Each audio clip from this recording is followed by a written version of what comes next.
Thank you, Mr. Chairman. I hope I was just new to the job, Mr. Speaker. I've been up there 3 times. Thank you. Representative Casta. Yes, sir. The prevailing wage has been around in this country since about 1931 and done a pretty good job of stabilizing wages. That's the reason it was kind of put in place. Can you tell me what the prevailing wage is? Give me an explanation. Well, I think we're off topic. This bill only concerns local governments setting local wage. So any discussion on the evils of living wages and mandates is not where we need to go. The debate is, do we want local governments making those macro decisions? I say no. States should be, not local governments. So you're going to stop something you don't even know what you're stopping. I know that when local governments puts mandates, it drives up the cost of construction, for example, which is a burden on the taxpayers of the state of Tennessee. So I think the majority of us feel like that this is not the option for local government. This is debate for state legislators. So the answer is no, you do not know what a prevailing wage is.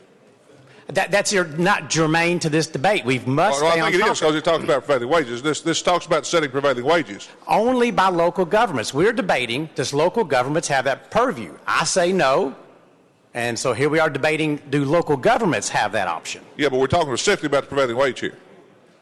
We are talking about local governments. I was thinking if you knew what it actually did, you might be for it. I don't think so. Okay. Well, what the prevailing wage does, it takes the top job for a particular occupation. If you have the top wage rate, let's say it's $25 an hour, and the lowest job rate is $15 an hour, then the rate for that particular pay will be $20 an hour. And that was put in place because in some cities you couldn't get the higher wage people to come there and do work because the pay was too low, and you had vast areas of this country that was a big void of skilled labor. So they put prevailing wage laws in to try to stabilize that. And this has done a whole lot for working people to make sure that we don't push wages down and we don't have a race to the bottom in certain areas of the country. Now, we've got a lot of bills this year that attack workers and their ability to earn money. And this is just one of them. So the prevailing wage has actually served this country good. Both Republicans and Democrats have supported this over the years and defended this. It's not a partisan thing. So what we're doing here, we're attempting to change something that does not need to be changed. Mr. Chairman, let me again, Representative Casta, it seems like we have a trend here where we're going after local government quite a bit on these. First, Chairman, you're off topic, but let me say this, and then from this point on, we're going to. The bill specifically says prevailing wage. The bill dictates local governments. You're talking about a theoretical thing. If you talk about local governments, that's what we're talking about. Representative Casta, you're recognized. Now, in answer to the topic here, the reason we're here, ladies and gentlemen, is there are certain people that want to show favoritism to a small group of people. This legislation protects the taxpayer from increased costs on construction, as an example. Representative Turner. Speaker, please, sir, the title of in the bill itself, it mentions prevailing wage in the bill. I'm not off topic here. It specifically mentions prevailing wage. Just because he's uncomfortable with it, doesn't know what he's banning, it should not affect this. Chairman Casta, you're recognized. Point of order, Mr. Speaker. This is about prevailing wages by local governments. You cannot separate that sentence. This is only about prevailing wages and family leave mandates and insurance mandates and living wage mandates, only by local government. Nobody else.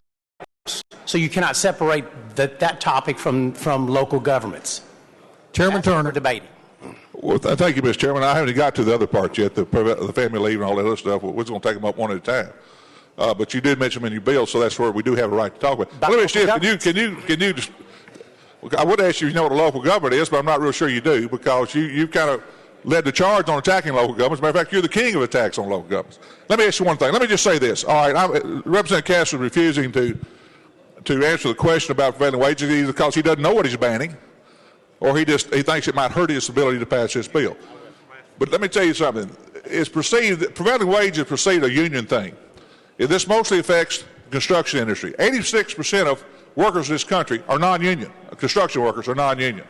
So this is not any kind of union bill. This affects all workers. And what it does, it provides a stabilizing prevailing wage. Most church organizations in this country have adopted, have supported the concept of prevailing wage. Now, there's a lot of good organizations who support this for the right reasons. I would hope that we would not do this. I think we got another bill coming up next week that totally bans the prevailing wage. So we're going to limit the local governments. Next week we're going to totally ban it. So, ladies and gentlemen, I'd ask you to vote no against this bill. And Representative Casta, I will get somebody down here to explain the prevailing wage to you so you'll know what you're banning next time. Chairman Casta. Mr. Speaker, let me refocus the body. I understand you don't want to talk about this bill because you have a losing argument. I understand that. If the chairman wants to bring a bill that mandates $100 an hour living wage, he is free to do that. What we're debating today is who makes that macroeconomic decision. Is it the state legislature, and I contend yes, or is it local government, which I contend is the problem. And that is what we're debating, not is that can there be a prevailing wage, is who is the arbiter, the final say in that debate. I contend it's the General Assembly. Representative Parkinson, you're recognized. Thank you, Mr. Speaker. And to the sponsors, will the sponsor yield, please? Sponsor yields. Thank you, Mr. Sponsor. And we had a brief discussion in committee about this. Do we still believe that government closest to the people is best? I believe that government that interferes with our economic freedom should be stopped, be it federal government or be it local government. I'm about economic freedom and personal freedom, and I'm going to stop, to the best of my ability, any level of government that interferes with that. What about state government, Mr. Chair? If we get out of line and try to implement an income tax, for example, I'm going to fight that to my last breath. Thank you, Mr. Chair. So, would you agree that the cost of living in Shelby County may be a little higher than the cost of living, let's say, in Crockett County? No doubt the cost of living, but what this bill addresses is keeping costs low for the taxpayers, so those taxpayers have a more affordable lifestyle. And I understand that. Mr. Sponsor. But wouldn't you agree that Shelby County and Crockett County, for example, would know what's best to pay people that work in those counties?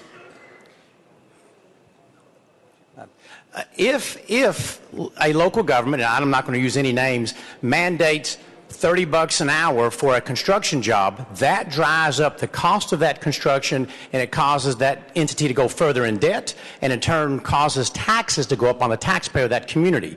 This bill is an attempt to stop that. We as state legislators are concerned about macroeconomics and making sure the taxpayers don't have a burden on them, and there's economic freedom for all in our state. And I agree with you that we're concerned, and we should be concerned. But wouldn't it be a travesty if the federal government did the same thing that we're doing to local government to us?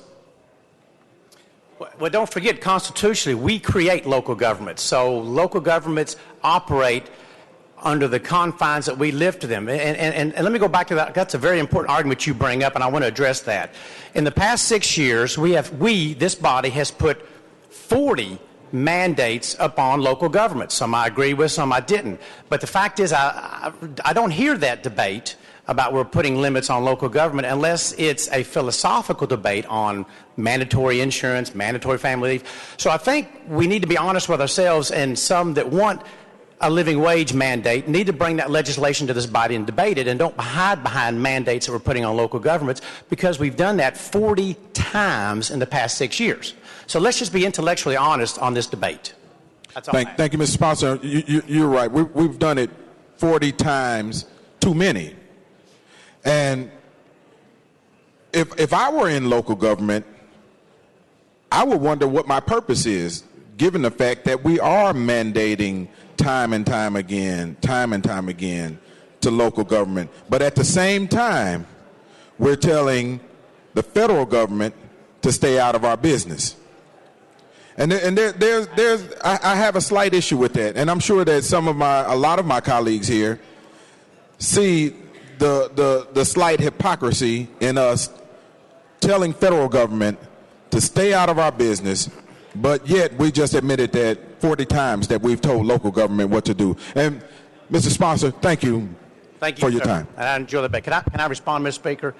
Chairman Casta. The complaint is that the federal government puts upon us, and sometimes we do it to local government. The complaint is that we're taking actions that take away freedom, be it economic or personal. So let's be specific on what we are against. When the federal government puts things on us that takes away personal freedom or economic freedom, that's wrong. When local government does the same invasion on local folks, it's up to us to protect the citizens of the state. Leader McCormick, you're recognized. Thank you, Mr. Speaker. Will the sponsor yield? Sponsor yields. Mr. Sponsor, currently, does the state comply with the federal minimum wage law We do. statewide in Yes, the we same do. amount across the state? Now, I would like to point out that we do have a minimum wage in the state of Tennessee, and it complies with federal law, and we have to go by that federal law, and we do. So we're complying with the law. Now, the states created the federal government. I think they've forgotten that in Washington sometimes, but the states created the federal government. But what's less known is the state of Tennessee also created the local governments in the state of Tennessee. And not only did we create them, we're responsible for their performance.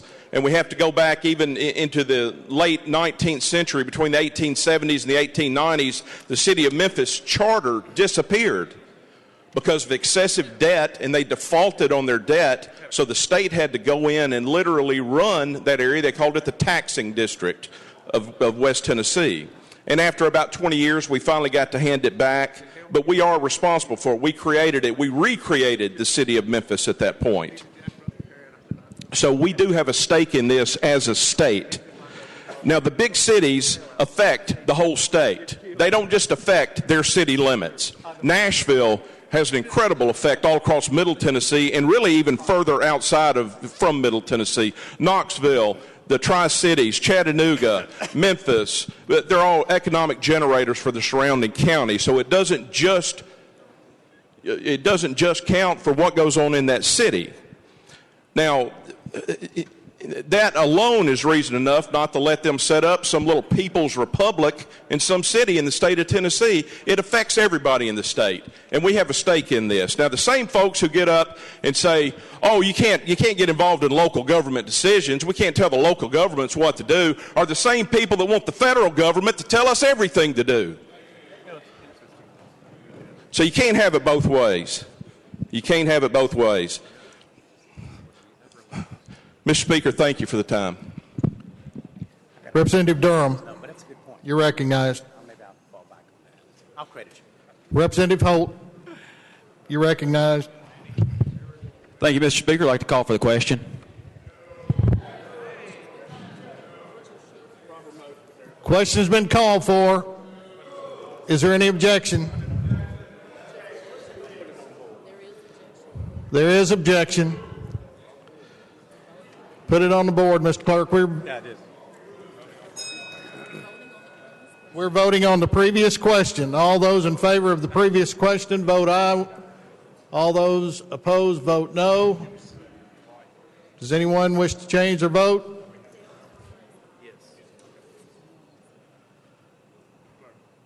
Take the vote, Mr. Clerk. Aye, 63, 31 nay. Previous question prevails.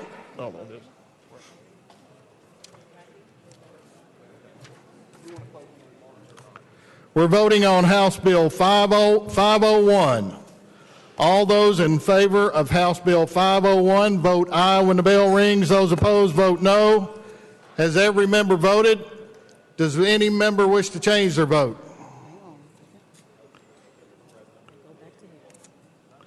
Take the vote, Mr. Clerk. Aye, 66, 27 nay, one present not voting.